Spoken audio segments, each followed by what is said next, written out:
pretty terrible that you're stopping crime scene investigators getting to work, isn't it, Annie? So we actually had a chat with them on the scene. They weren't in a hurry. We do have a policy of obviously letting through blue lights because if it's an emergency, it's an emergency. Well, what about weddings? What about funerals? Is that an emergency? Yeah, it really depends. So the type of So you get to choose. You get to choose which of us get to travel. Is that right? It's your choice. In a free society. We try and be as empathetic as possible. Obviously, so the other day we were on one and someone said, "Oh, my pet, I'm on the way to the vet," and obviously we let them through just because, we've got to be empathetic, but at the same time we've got to balance. People are dying across the world. I do care, but I also care that just nothing is being done. Just interested why you're choosing to protest in Cambridge rather than China or the US because or I India. live in Cambridge. Because I live in Cambridge. And what's Cambridge doing so wrong? So quite a few things. So we've got some kind of major seats of power that are failing to act. Obviously, a really obvious one is the university. It's got so many ties with particularly the fossil fuel industry, but also very carbon-intensive industries like the arms trade and things like that. And it's just failing to act as swiftly as it should. At the same time, our public transport systems are just absolutely appalling, which I'm sure you couldn't disagree with. And the councils are just failing to act on that. But isn't it the way you're doing things? Isn't it the way you're doing things, Annie? I was fascinated by this letter sent to you by a local, and I wanted you to respond to it. I'm not sure if you've actually read the letter yet, but it said, "Dear Extinction Rebellion, Cambridge, I completely agree with your aims and approve of highlighting the climate emergency the planet faces. However, in order to win this battle over the long term, we need to have the public on our side. This is absolutely vital. With the public largely on side, politicians will have no choice but to listen. Yesterday morning, I drove past the protest, completely blocking cars entering the BP petrol station as they attempted to head into town across the Elizabeth Way Bridge. Why not have moved the banner back at least a little bit to allow cars to enter the petrol station? This would have been equally effective. However, by totally blocking the entrance to every motorist passing, it means that everyone's fed up with the XR protests. Please, can you reconsider the methods used here? This, in my view, is counterproductive to the goals of this organisation. Do you not understand?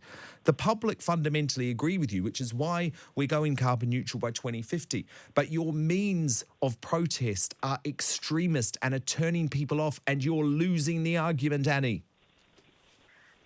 So basically, just to reiterate, the letter we actually sent in that hasn't yet been published, it's just not true that things are happening fast enough. So it's all very nice, but we know more has happened in the last year since we started doing disruptive protests than has happened in the previous 30.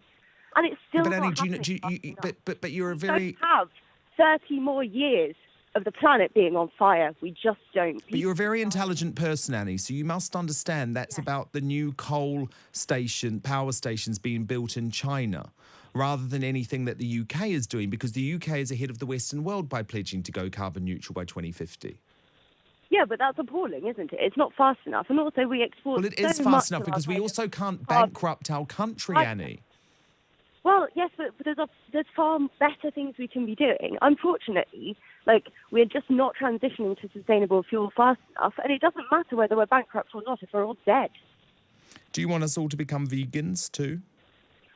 I don't particularly think that sort of individual action matters as much as the sort of state action, because just in terms of the scale of things, I personally don't eat meat, and it is sort of animal agriculture is really, really carbon intensive, but just as what about flights? Do you take any flights? States. I don't personally know, but I'm not here to judge people who do. And how old are you? Are you a student, or are you working, or what's your setup? I'm 26 and I work for one of the colleges of the University of Cambridge. And so you're never going to see the world, Annie? I tried. I travelled a bit before I realised quite how bad the situation was, and I guess seeing. So you're going to deprive yourself of seeing our great, incredible planet. You're going to go back to a dark age before capitalism personally for something that's going to not make a blind bit of difference to the planet, given all of the coal power stations that are being built in China. Would it not be better, Annie, for Extinction Rebellion to go and focus your actions on China? Well, I mean, not really. I mean, because every state is failing. So we'd completely support. There is actually now an XR China. My goodness, they're very brave. But we completely support them. We stand in solidarity. They'll probably all be run over by tanks.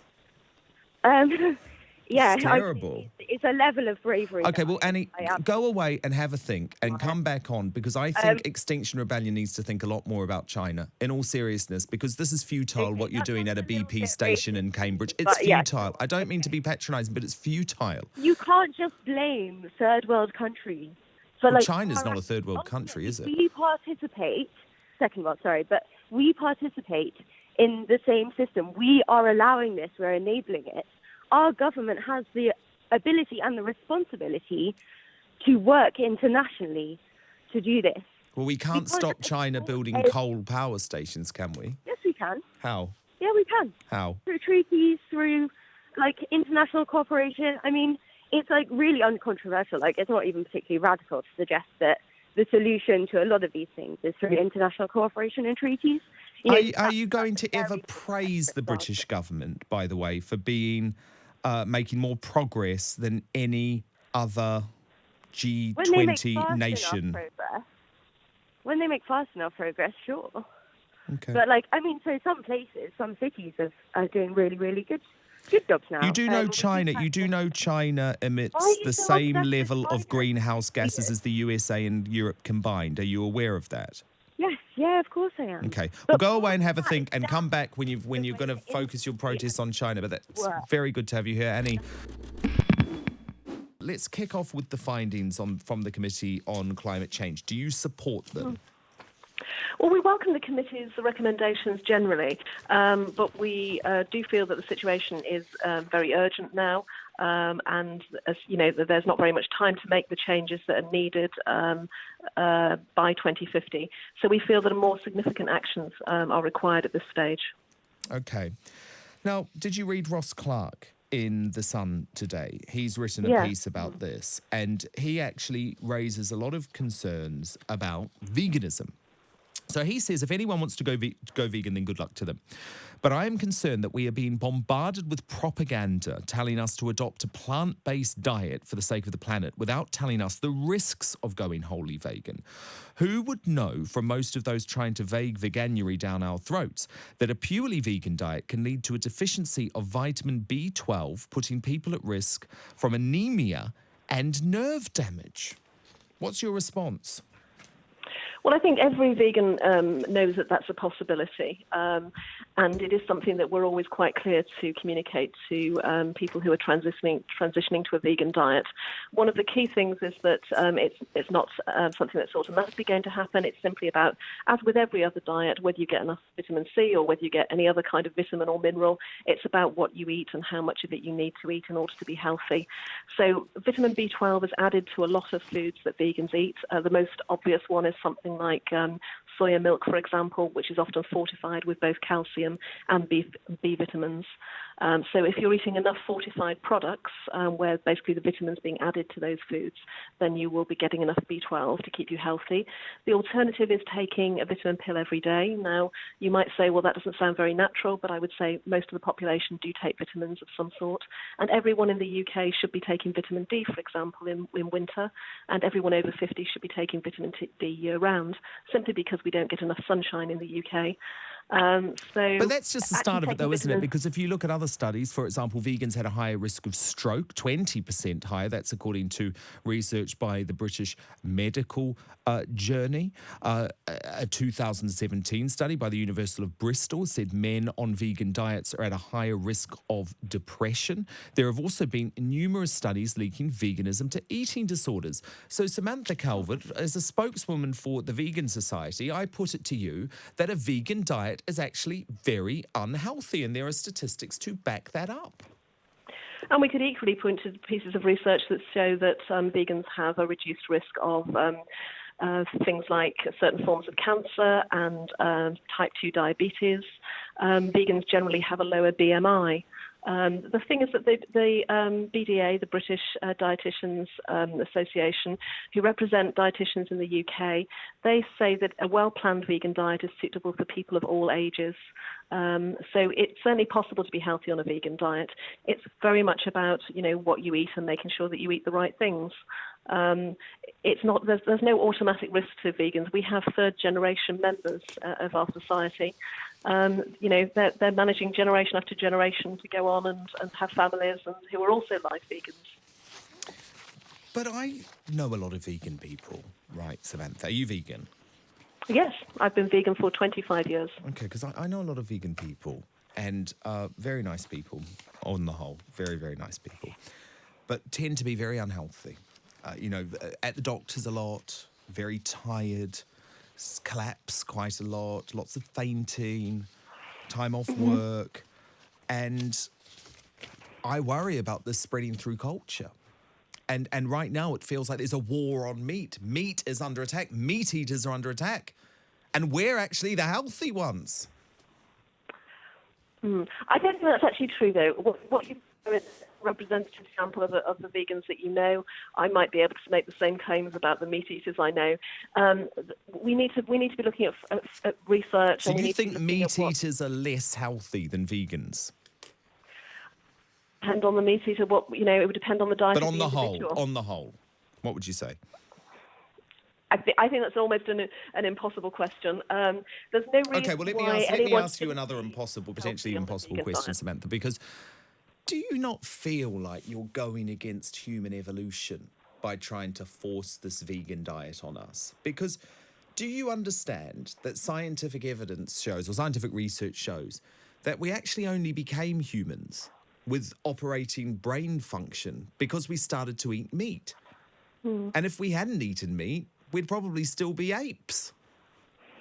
I think that's an irrelevance now, though. The point is that we are where we are today. If we stop eating meat, we won't suddenly, slide back in terms of our intellectual ability. And because we might. You don't know, do you? Well, we could do. Have this there's no evidence in several generations of vegans. I mean, there have always been vegans with us in society as well, for often, historically for religious reasons, people were following very strict diets. I think vegans probably do have a reduced brain power because you're always so exhausted all the time and you're having to find fuel from elsewhere. There is absolutely nothing to support that contention. I mean, you're obviously very entitled to your opinion. It's a theory. It's a theory. I mean, as I say, I love vegans, lovely people, but I worry about vegans. I just wish vegans would eat a little bit of meat. Just a little bit of meat, once a week, maybe. Because you could get all of that. From a little bit of meat, you could get all of the nutrients you need. But we are already getting all of the nutrients we need. Not always. But look, my big thing is as well, it just feels a bit like, I don't mind if people want to make this individual choice for themselves, but why force it on the rest of us? Well, there are several reasons why it's important that people move to a vegan diet. One of them is the one that you started this conversation with, around the needs of the planet for us to all reduce our meat consumption. This really is, a matter of time running out. One of the single greatest things you can do to make a difference to the planet's health is to reduce your meat consumption, and veganism is taking that to a very long way. So we're making a huge contribution. Also, partly because we have got this brain capacity, we're able to feel compassion. We're able to know that animals die and suffer for our food, and vegans can make a positive choice not to be part of that. We can opt out of it. We have that capacity to do that. But do you realise, what do you make of what Ross Clark had to say? Because, obviously there's a talk about the carbon footprint created by beef production. Well, whereas actually Ross Clark points out on The Sun today that UK beef production actually has a very low carbon footprint compared to that in other parts of the world. However, he also points out that many food that is favoured by vegans, for example, tofu and soya-based foods, or quinoa, for example, actually has lots of issues in terms of carbon footprint. So, for example, he says tofu and soya-based foods produced on deforested land in South America. Avocados have been blamed for deforestation and the depletion of rivers in Mexico. Almonds have been calculated to consume 8% of the agricultural water supply in California, much of it in the driest areas. Quinoa, grown at high altitude in Peru on thin soils traditionally enriched by llama dung. Do you see what I'm saying? Actually, lots of your food has terrible carbon emissions connected to it. Except in the UK, 70% of the soya we import in soya meal, its primary purpose is for animal feed. So yes, you're right, a lot of soya is being produced in other countries and brought to the UK, but it's to feed animals. And if we weren't eating those animals ourselves, we wouldn't have to do that. If you read something like the Co-op's website, they say 99% of the soy we use as a business is used as animal feed in supply chains rather than a meat-free product because it's high in protein. We could also, in the UK, produce lots of plant-based protein, which would have a lower environmental impact than even British beef. So we shouldn't be comparing ourselves with the difficulties in the food chain abroad. We should be saying, what could we do better in the UK in order to reduce our impact to meet net zero by 2050? And the answer to that is plant-based protein. So growing pulses, for example, in the UK that humans could eat. That would have the lowest impact. That would help us to get to net zero quicker. Graham, I assume you agree with me that Prince Charles made a big mistake this week? Yeah, good afternoon. Absolutely. I mean, it's not the first time, obviously. He has made a habit of wading into politics over the years, and he has to stop it, really, because, in a way, it's too late, because we know what he thinks about many things. And when he's king, it could cause a very serious political crisis, because if he is seen to be having some influence on government policy, then the question starts to be raised about where's the accountability.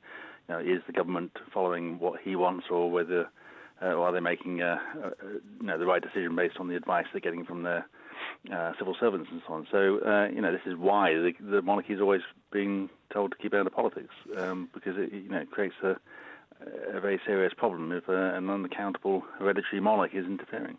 And why do you think he's not listening? Well, to be perfectly honest, I think he's got a slightly messianic complex. I think he's been put. He seems to believe that he's here to save us from ourselves, and he's got all this wisdom to share with us. And I think on a slightly more down to earth level, I think he's been in waiting for the job that he's going to get all his life. He's now in his 70s, and this is his way of finding some kind of role. But he needs to be told by other people, really, that he has to stay out of it. And some people will say, this is the environment, everyone agrees it needs, we need to save the planet, it's not politics. It's one of the most political issues around. I mean, there's so many different ways in which we can address the problems, and there's always going to be winners and losers in dealing with the environment, and there's lots of issues around equality in terms of carbon footprints, and the rich being the ones that go around in private jets and fly around in helicopters, as Charles does.